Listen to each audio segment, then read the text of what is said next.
தமிழகம் முழுவதும் ஏற்பட்டுள்ள குடிநீர் பற்றாக்குறையை பற்றி நமது நியூஸ் 18 தமிழ்நாடு தொலைக்காட்சி தொடர்ந்து பதிவு செய்து வருகிறது. இந்நிலையில் குடிநீர் பற்றாக்குறை பள்ளிகளையும் விட்டு வைக்கவில்லை. இதை பற்றி ஒரு செய்தி தொகுப்பை பார்க்கலாம். பெரும் தண்ணீர் பஞ்சம் நம்மை சூழ்ந்து விடுமோ என்ற பயம் மக்கள் மனதில் எழுந்து 2 மாதங்கள் ஆகிறது. இதற்காக இந்த 2 மாதமும் அரசு செய்தவை எல்லாமே தற்காலிக முயற்சிகள்தான். குடிநீருக்காக இரவில் உறக்கமின்றி அலையும் மனிதர்களை நாம் பார்த்திருக்கிறோம். ஆனால் சிறுநீர் கூட கழிக்க முடியாமல் அவதிப்படும் பள்ளி மாணவிகளின் அவல நிலைக்கும் இதே குடிநீர் பிரச்சனை தான் காரணம். நாங்க வீட்டுக்காக தண்ணி கேட்கல, எங்க சொந்த செலவுக்காக தண்ணி கேட்கல. குழந்தைங்க 700 குழந்தைங்க படிக்கிற ஸ்கூல்ல தண்ணி சப்ளை இல்லைன்னா எப்படி? தண்ணி இல்லாம பாத்ரூம் வரதுக்கு கஷ்டப்படுறோம். தண்ணியே வர மாட்டேங்குது.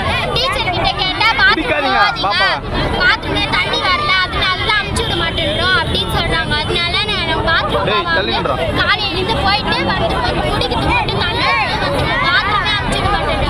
சென்னை வில்லிவாக்கத்தில் உள்ள இந்த அரசு நடுநிலை பள்ளியில் சில தினங்களுக்கு முன் இதற்காகத்தான் சாலை மறியல் நடைபெற்றது.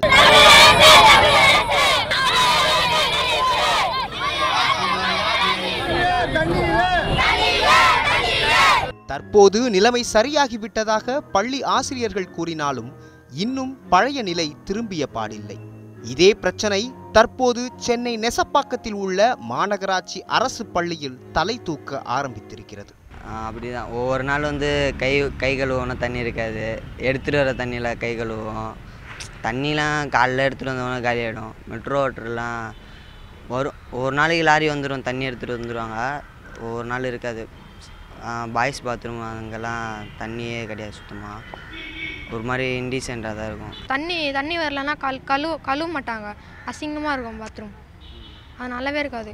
தண்ணி வந்துச்சுன்னா கழுவுவாங்க, நல்லாயிருக்கும். வீட்டில் கூட அப்படி தான். குடிதண்ணீரை பொறுத்த வரைக்கும் ஒரு சுகாதாரமற்ற குடிதண்ணீர் தான் எல்லா பள்ளிக்கூடங்கள்லையும் நிலவிக்கிட்டே இருக்குது. இப்போ டேங்க்கு பார்த்தீங்கன்னா அந்த டேங்க்கு சுத்தம் செய்கிறதே கிடையாது. கிட்டத்தட்ட 1 மாதத்துக்கு ஒரு முறை தான் சுத்தம் செய்கிறாங்க.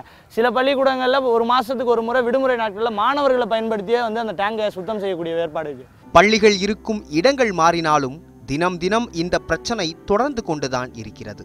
இதில் மாணவர்களை 3 பாட்டில்களில் தண்ணீர் எடுத்து வர சொல்லும் தனியார் பள்ளிகளும் விதிவிலக்கல்ல. இந்த போக்கு ரொம்ப ஆபத்தானது. இந்த போக்கு இப்படியே இருந்தால் எந்த நேரத்தில் மக்களுடைய எப்படி கோபம் வெளிப்படுன்றதை யாராலையும் சொல்ல முடியாது. இருந்தாலும் எந்த நேரத்தில் எப்படி வெடிக்கின்றதோ வெடிக்க நேரத்தை வெடிக்கும். அது வரைக்கும் மக்களை வேடிக்கை பார்த்துட்டு இருக்க அரசாங்கம் இருக்கக்கூடாது. இந்த பிரச்சனைக்கான தீர்வு குறித்து அரசு தரப்பை நாம் அணுகிய போது கல்வித்துறை, சென்னை மாநகராட்சி, சென்னை குடிநீர் வாரியம் என அனைவரும் தங்கள் பொறுப்பை தட்டி கழிக்கிறார்களே தவிர யாரும் உரிய நடவடிக்கை எடுப்பதாய் உறுதியளிக்கவில்லை.